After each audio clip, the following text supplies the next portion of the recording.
Kayla and Ryan Morgan thought they knew their family and their town. But when Ryan died under mysterious circumstances, Kayla's search for answers led her into a dangerous world of secrets and lies. 15 minutes after attending her brother's funeral, Kayla was shot in broad daylight, unraveling a deadly conspiracy no one saw coming. Millfield, Oregon, sat quietly in the shadow of the Cascade Mountains, the kind of town where families stayed for generations and nothing truly awful ever seemed to happen. There was a single high school, a local diner that served the same meatloaf for 30 years, and a community where front doors were rarely locked. Life there moved slowly, comfortably, and without much disruption. That's why when 29-year-old Ryan Morgan was found dead on a chilly morning in early February, the town was shaken to its core. Ryan wasn't the type of person who made enemies. He was quiet, polite, and well-liked by those who knew him. After graduating high school, he stayed in town, working as a mechanic at his uncle's garage. People remembered him for his easy smile and his love of restoring old motorcycles. He lived in a small rental behind the garage, rarely caused any trouble, and mostly kept to himself. So when a pair of hikers stumbled upon his lifeless body just off a hiking trail outside town, the community immediately demanded answers. According to the official report, Ryan had died of an overdose. The medical examiner found a mixture of fentanyl and alcohol in his system. There were no signs of a struggle, no defensive wounds, and nothing to suggest foul play. His death was ruled accidental. The town mourned, but most people accepted the explanation. Another young life, lost too soon to drugs. Something even Millfield wasn't immune to anymore. But one person couldn't accept it. Kayla Morgan, Ryan's younger sister, believed there was more to the story. She knew her brother better than anyone. They had grown up close, depending on each other after their parents were killed in a car crash when they were still kids. Raised by their Aunt Rebecca, the two formed a tight bond that lasted into adulthood. Kayla swore that Ryan never touched drugs, not even recreationally. He hated the idea of losing control, hated what addiction had done to some of his friends. His death didn't make sense to her, and the explanation felt too easy, too neat. Kayla wasn't the kind to cause a scene. She didn't tell the police about her suspicions. She didn't talk to reporters or post angry accusations on social media. Instead, she grieved quietly. And then she started digging.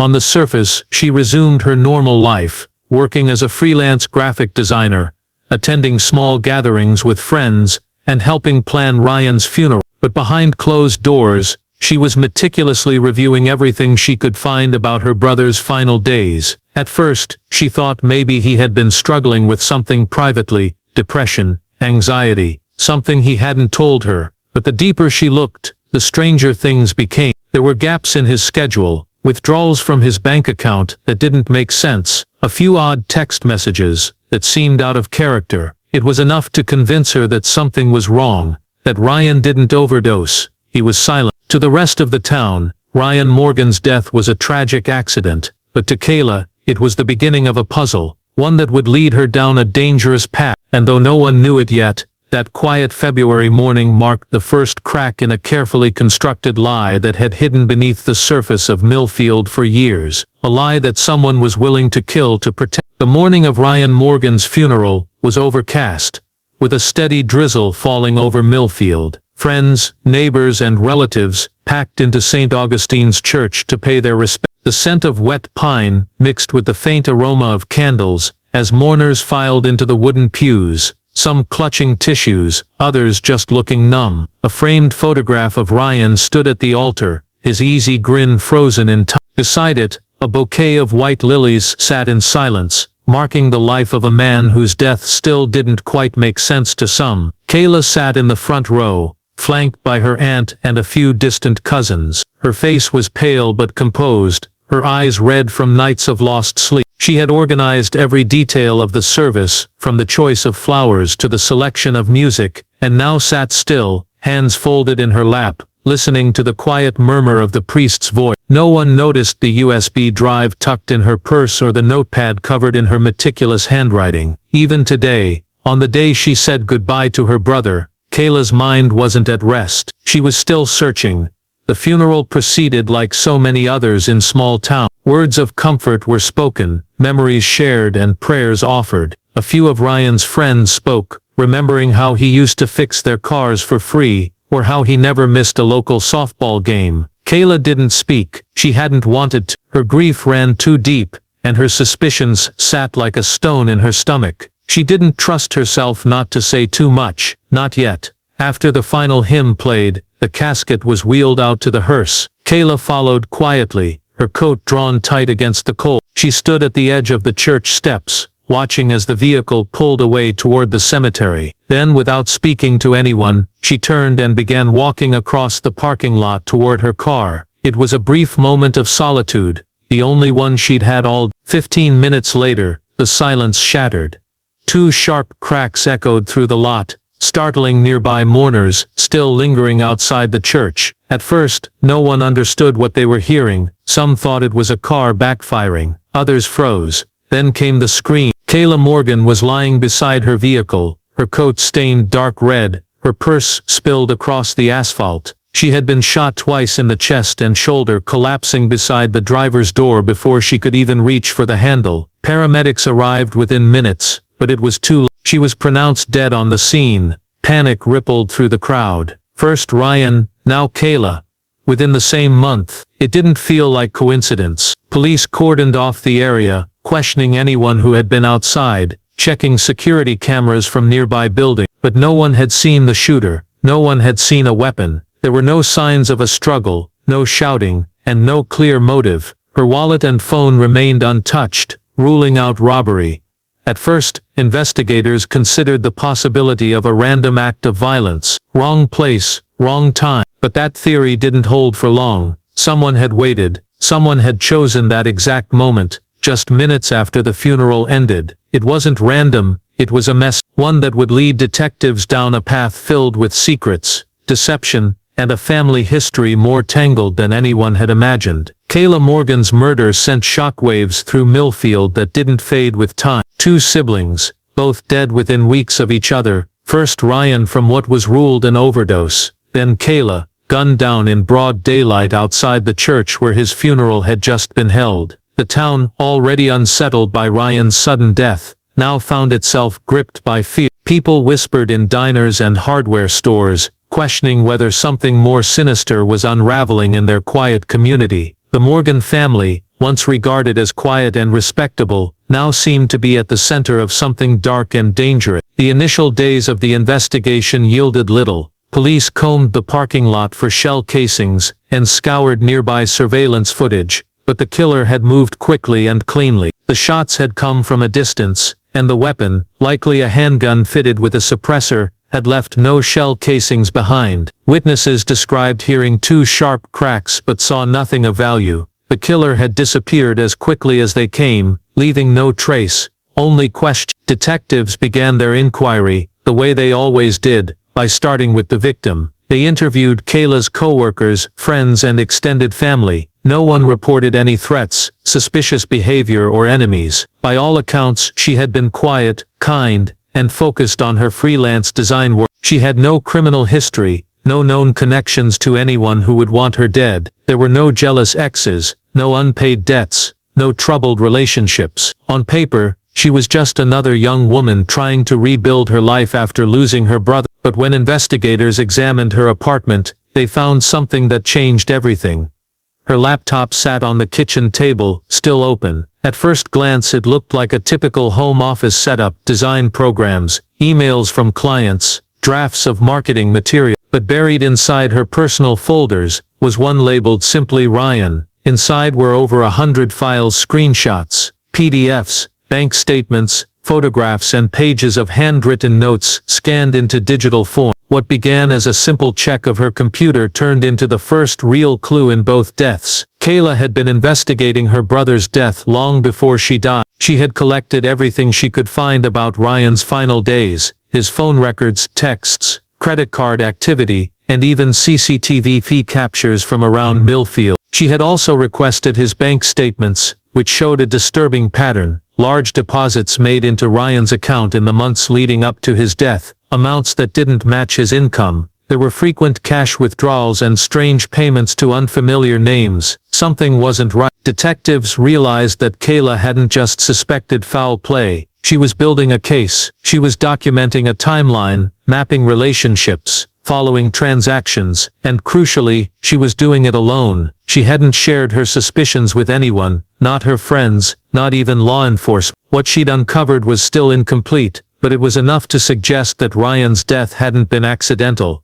Now with Kayla gone, the question loomed large. Had she gotten too close to the truth? The evidence she left behind transformed the investigation. This was no longer about a random shooting. It was now a double case. Two suspicious deaths, tied together by one woman's search for answers. And the deeper police looked, the more they realized that Kayla had been chasing something far more dangerous than she ever could have imagined. As investigators sifted through the files Kayla had compiled, a new picture of her final weeks began to emerge, one far different from the quiet, grieving sister most people believed her to be. She hadn't been passively mourning her brother. She had been digging, questioning, analyzing. Every spare moment appeared to have been devoted to tracing a shadow that no one else had noticed. And while her friends and family saw her return to work, show up for Sunday dinners and post the occasional photo online, behind the scenes, she was unraveling a mystery she no longer trusted anyone else to see.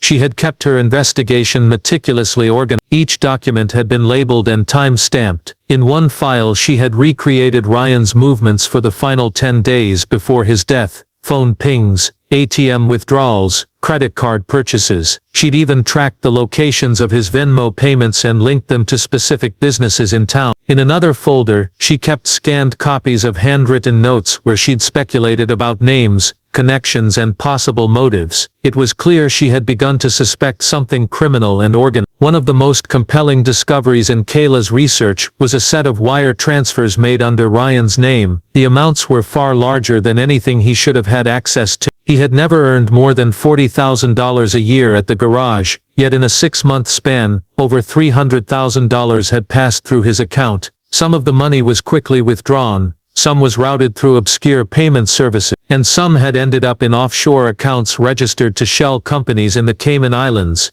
Kayla had traced one of the shell companies to a business address in Portland, listed under a fake name. The address led to a single room in a strip mall with a mailbox rental service, nothing that looked remotely legitimate. To the police it was obvious. Someone was using Ryan's identity to move money. Whether Ryan had discovered it himself or had been framed was unclear, but what was certain was that Kayla had gotten close to exposing it. Too close. One spreadsheet she created stood out. It listed 9 names, each with initials, last known addresses, and employment details. Most of them had one thing in common: brief connections to a local construction company called Northwest Developments. Several had also died in recent years, 2 in car accidents, 1 in a house fire, and 1 like Ryan by suspected overdose. No one had linked them before. Kayla. There were also signs she was starting to get nervous. In the final days before her death, she encrypted her folders and backed them up to a flash drive, which was found hidden inside a jar of rice in her kitchen cabinet. Her journal entries, found in a spiral notebook under her bed, grew more fragmented. She wrote of feeling watched, of seeing the same car parked near her apartment multiple times, of a man she didn't recognize showing up twice at the coffee shop where she worked on her laptop. Still, she never went to the police. Perhaps she didn't trust them, or maybe she thought it was safer to keep things quiet until she had real proof. Either way, she was running out of time. The closer she got to the truth,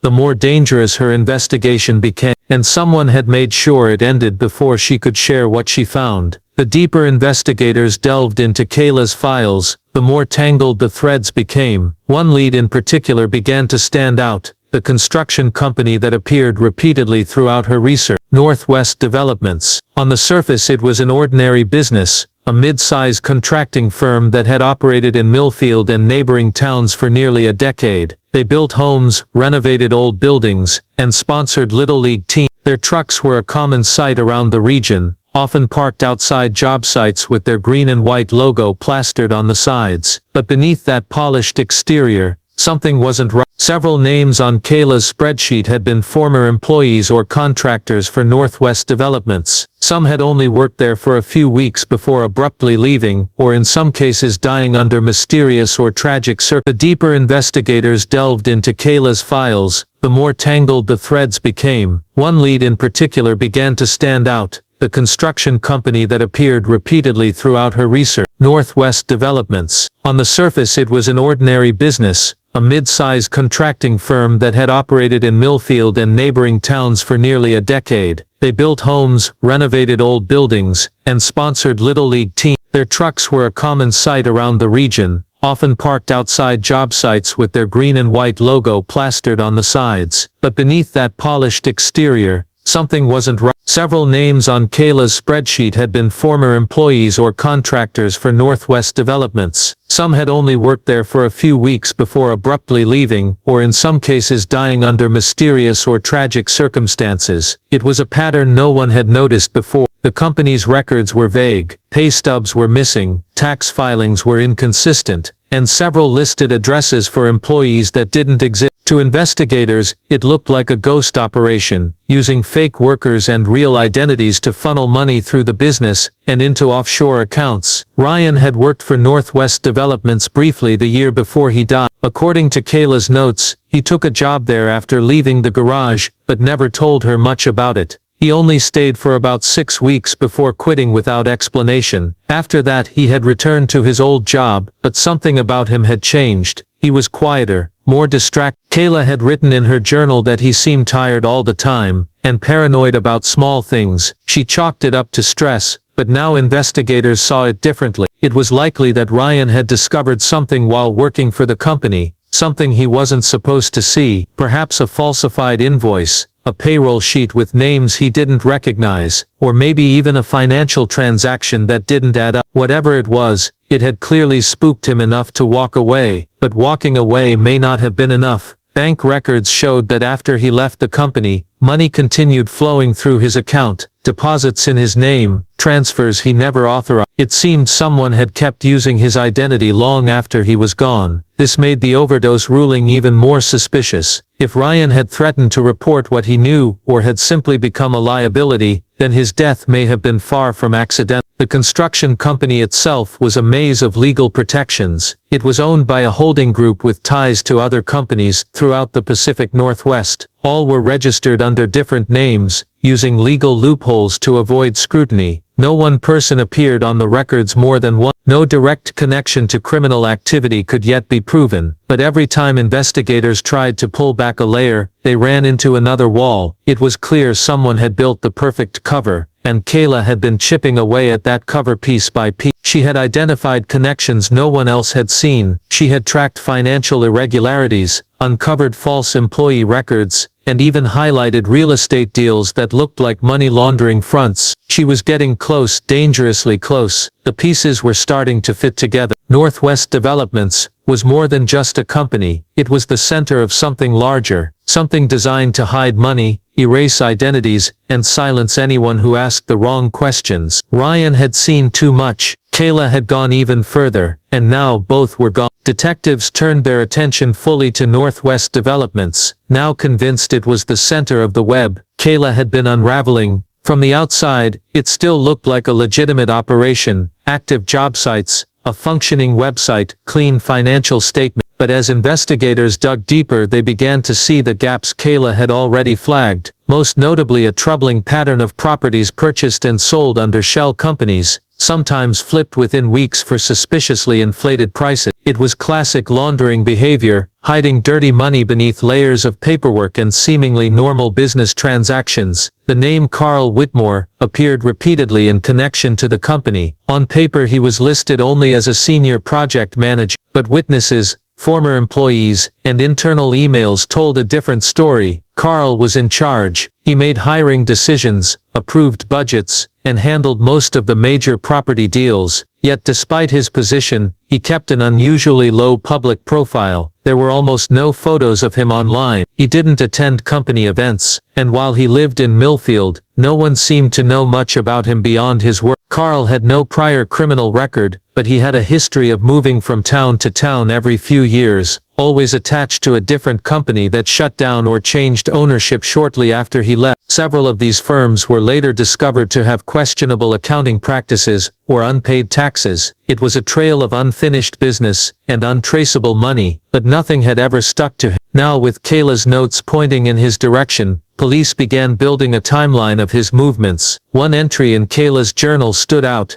She had written that CW was at the coffee shop again, didn't recognize him. At the time she may not have been sure who he was, but the initials matched. It meant Carl had likely known Kayla was watching the company, and if he'd seen her more than once, it wasn't a coincidence. She had spooked someone. Investigators began cross-referencing Carl's phone records and vehicle GPS data. A chilling detail emerged. On the morning of Ryan's funeral, Carl's car had been within a mile of the church during the window of Kayla's murder. He never attended the funeral, nor was there any reason for him to be nearby. When questioned, he claimed to have been running errands, but no receipts or surveillance footage supported his story. His alibi was thin. Still, there wasn't enough to arrest. He hadn't pulled the trigger, at least, not that anyone could prove, but the pressure was mounting, and someone was getting nervous. A week after Carl was first questioned, he vanished. His home was found empty, the furniture gone, electronics wiped clean. His bank accounts were drained, and his passport was flagged as missing. He had disappeared without a trace. Whatever Carl knew, he wasn't planning to share it. His sudden escape only confirmed what detectives suspected. Kayla had been right. The construction company was a cover, and the deeper she went, the closer she got to people willing to kill to protect what they'd built. With Carl Whitmore gone, the investigation hit a frustrating dead end. Detectives scrambled to piece together what they could from the trail he left behind, but his disappearance was calculated. He'd erased almost every trace of his life in Millfield, leaving behind only questions and uneasy suspicions. Yet the pressure to solve the case only intensified. Kayla and Ryan Morgan's deaths were no longer isolated tragedies, but the visible cracks in a much larger scheme. The police turned their focus to the employees and associates of Northwest Developments, hoping to find someone willing to talk, but what they found was a tight-knit group, loyal to each other and wary of outsiders. Many had been with the company for years, others were temp workers, who seemed to appear and vanish without explanation. Rumors swirled about money changing hands in cash, off-the-books deals, and off-site meetings that no one would discuss. Still, no one broke the code of silence. Then a breakthrough came from an unlikely source, a janitor named Marcus, who had worked nights cleaning Northwest's main office. He told detectives he had overheard conversations that didn't add up. Words like shipment, clearing, and front were mentioned repeatedly. He remembered a heated argument one evening between Carl Whitmore and a man he only knew as Jay, someone with authority, but whose identity no one openly acknowledged. Marcus had noticed another odd detail, several deliveries of what he described as heavy boxes arriving late at night, guarded by men in plain clothes. The boxes were never opened in the office, but promptly moved into a locked storage room that no employee could enter. He never saw inside the room, but he found the whole situation suspicious. This small thread led investigators to examine the storage unit more closely. With a warrant, they gained access and discovered something shocking, an assortment of documents, ledgers, and electronic devices containing detailed records of financial transactions. Among the files were lists of names, amounts, dates, and references to offshore accounts and shell companies. The complexity of the operation suggested a money laundering scheme far larger than anyone had imagined. More importantly, the documents included references to several local figures, including some prominent Millfield residents. It was clear the network extended beyond the construction company, reaching into town politics and local businesses. The scale of corruption shook the community and added layers of risk for anyone trying to expose. At the heart of this operation was someone known only as the silent accomplice. According to the records, this person handled communications, arranged payments, and ensured the scheme remained hidden from prying eyes. No one had seen them, and no name appeared in any formal document. Yet the silent accomplice had the power to protect the operation and silence threats. With this revelation, the investigation took on new urgency. Detectives realized Kayla's killer was not just protecting the company, but protecting a deeply buried secret tied to the very fabric of Millfield. The question now was who among those closest to the Morgans, or even within their circle, could be the silent accomplice, and how far would they go to keep their secrets safe? As the investigation deepened, detectives began to sift through Kayla's personal relationships, searching for anyone who might fit the elusive role of the silent accomplice. The idea that someone close to the Morgans could be involved sent a ripple of unease through the community. Who could have betrayed Kayla and Ryan so completely? Who was hiding behind a mask of trust and family ties? Kayla had been careful, but not perfect. In her journals and notes, investigators found references to a family friend, someone she had known since childhood, who had become more involved in recent months. This person, whose name appeared repeatedly with the initials, had been a constant presence at both Ryan and Kayla's lives, attending family gatherings, helping with errands, even offering support after Ryan's death. On the surface, MT seemed loyal and dependable, but Kayla's notes hinted at suspicion. Further digging revealed that M was employed in a local bank that handled some of Northwest Development's accounts. The position gave access to financial information and the ability to manipulate transactions subtly. Investigators discovered irregularities in M's account activity, unexplained deposits, frequent cash withdrawals, and connections to some of the offshore accounts linked to the laundering scheme. It wasn't enough to prove guilt, but it was suspicious. Police looked into MT's background and relationship. A series of text messages and emails recovered from Kayla's phone showed a tense dynamic. Her messages grew increasingly cautious, even fearful, whenever MT was mentioned. There were moments when Kayla seemed close to confronting this person but stopped short. She never openly accused, but her notes suggested she was uncovering evidence that pointed to a betrayal far closer than she expected. When confronted with questions, MT denied any wrongdoing and claimed to have been helping Kayla investigate Ryan's death. But inconsistencies in their statements, and a growing pile of evidence, painted a different picture. Investigators theorized that MT had been quietly feeding information back to the perpetrators, keeping an eye on Kayla's movements, and perhaps even influencing her investigation from within. As suspicion mounted, a chilling realization set in. The killer wasn't just protecting a company or a crime, they were protecting a carefully guarded family secret, a secret that threatened to destroy the Morgan family from within. The more Kayla had dug, the closer she had come to exposing not only financial crimes, but a web of deceit and betrayal embedded in the people she trusted most. The final twist was perhaps the hardest to accept. MT was not just a family friend or a distant acquaintance. They had been like family, someone Kayla had leaned on for support, someone Ryan had considered a brother in arms. That trust had been weaponized against them.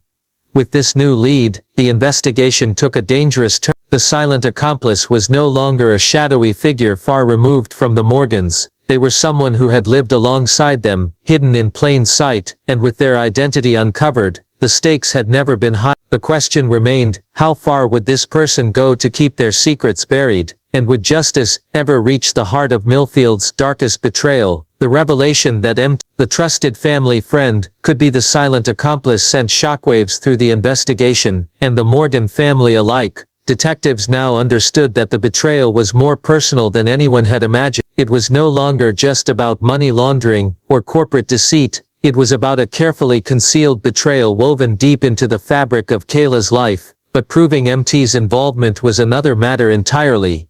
Authorities intensified their surveillance, monitoring activities day and night. They traced calls, analyzed bank transactions, and quietly interviewed acquaintances. MT maintained a calm exterior, blending effortlessly into daily life, going to work, visiting local spots, and attending community events. The person who seemed so normal on the surface hid a dangerous secret, and the evidence was slowly coming into focus. One critical breakthrough came when police discovered encrypted messages on a burner phone linked to it. The messages detailed instructions for moving funds, disguising transactions, and warning contacts about law enforcement activity. It was a digital breadcrumb trail, confirming MT's central role in the laundering scheme. Even more chilling were texts that suggested knowledge of Kayla's investigation, and hints that she needed to be handled.